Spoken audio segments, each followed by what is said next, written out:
नमस्कार विद्यार्थी मित्रांनो, मी उत्तम जाधव, सहाय्यक प्राध्यापक इतिहास विभाग KTHM महाविद्यालय नाशिक आपणा सर्वांचे हार्दिक स्वागत करतो।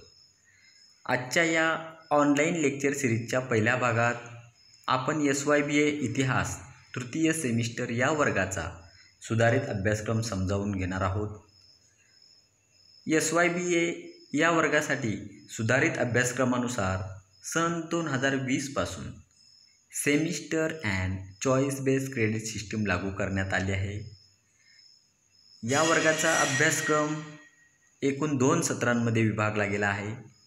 दोन्ही सत्रांसाठी स्वतंत्र अभ्यासक्रम दिलेला आहे।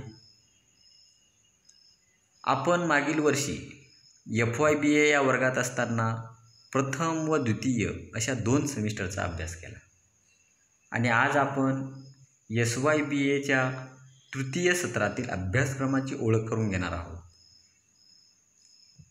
आपल्या विषयाचे नाव आहे कोर्स 1 मराठ्यांचा इतिहास 1630 ते 1707। यामध्ये आपल्याला मराठ्यांचा इतिहास 1630 म्हणजेच शिवाजी महाराजांच्या जन्मापासून ते 1707 पर्यंत म्हणजे औरंगजेबाच्या मृत्यूपर्यंत अभ्यासायचा आहे। यामध्ये एकूण 4 घटक दिलेले आहेत। त्यातील आज आपण एक घटक थोडक्यात समजावून घेणार आहोत। यातील घटक पहिला, मराठा सत्तेचा उदय आणि साधने।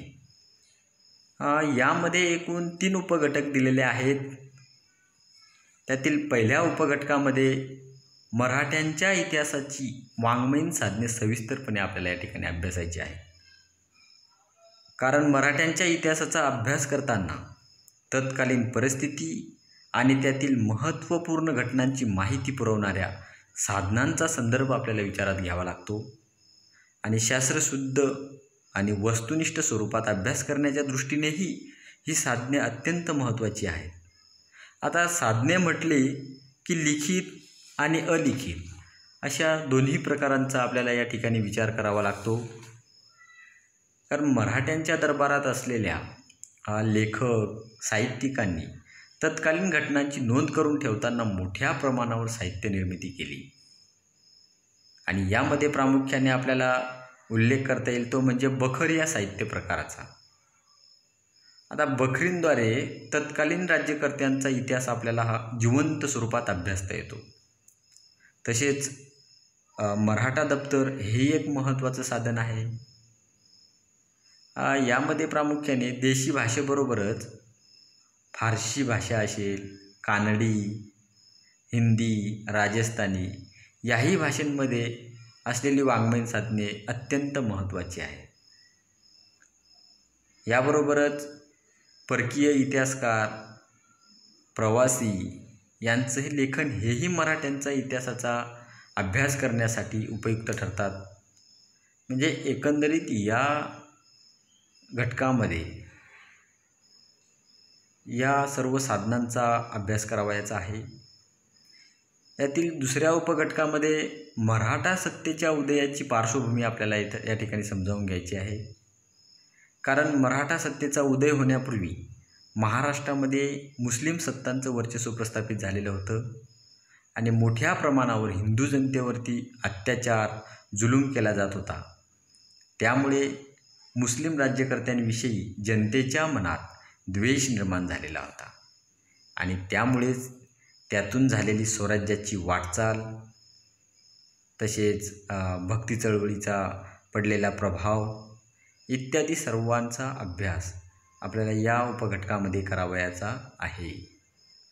यानंतर पुढील जो तिसरा उपघटक आहे, यामध्ये शहाजीराजे म्हणजे शिवाजी महाराजांचे वडील, जिजामाता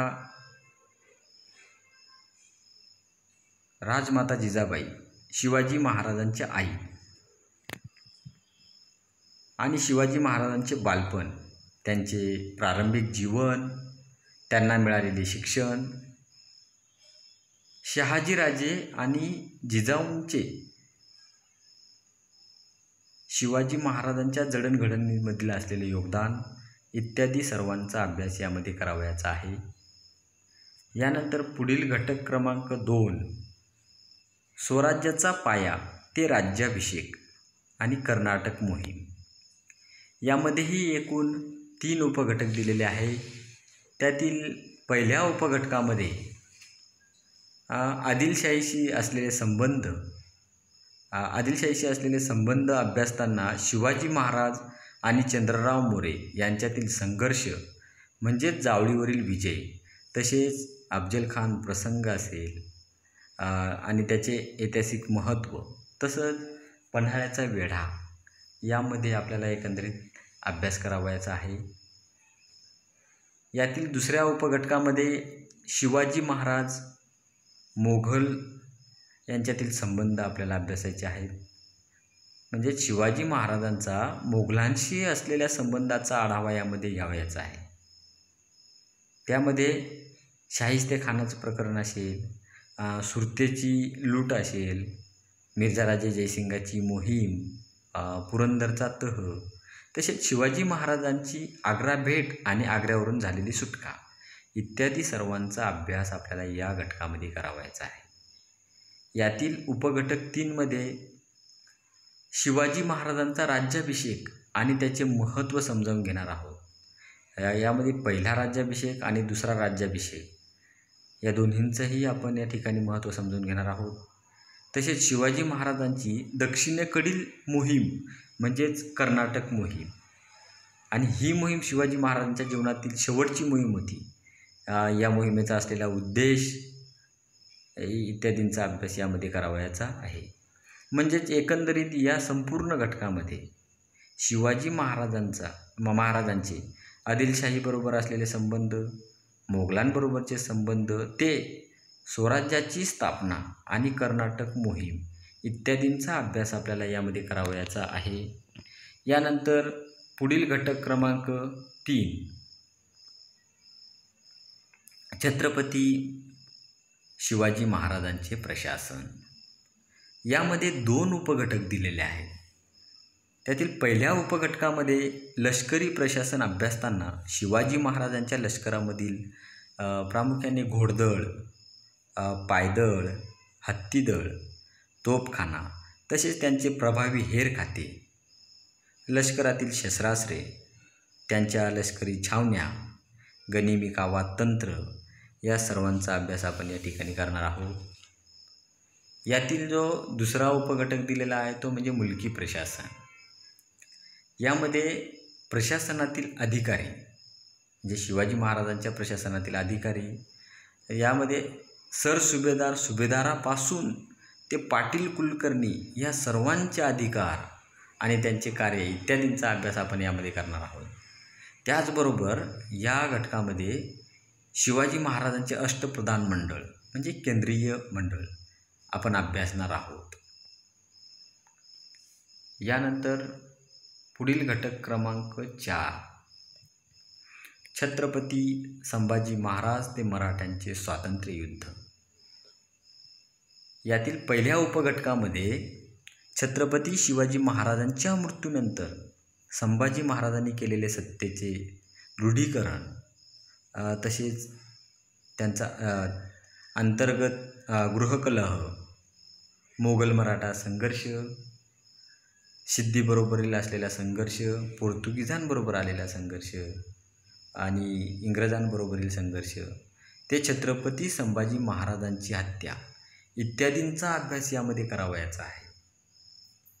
आणि यातील दुसऱ्या उपघटकात राजाराम महाराजांची कामगिरी, महाराणी ताराबाई यांनी केलेली कामगिरी, मराठ्यांचे केलेले नेतृत्व आणि मोगलांशी दिलेला प्रभावी लढा इत्यादींचा अभ्यास यामध्ये करावयाचा आहे. याबरोबरच संताजी घोरपडे, धनाजी जाधव आणि रामचंद्रपंत अमात्य यांचे योगदान यांचाही अभ्यास या घटकामध्ये करावयाचा आहे.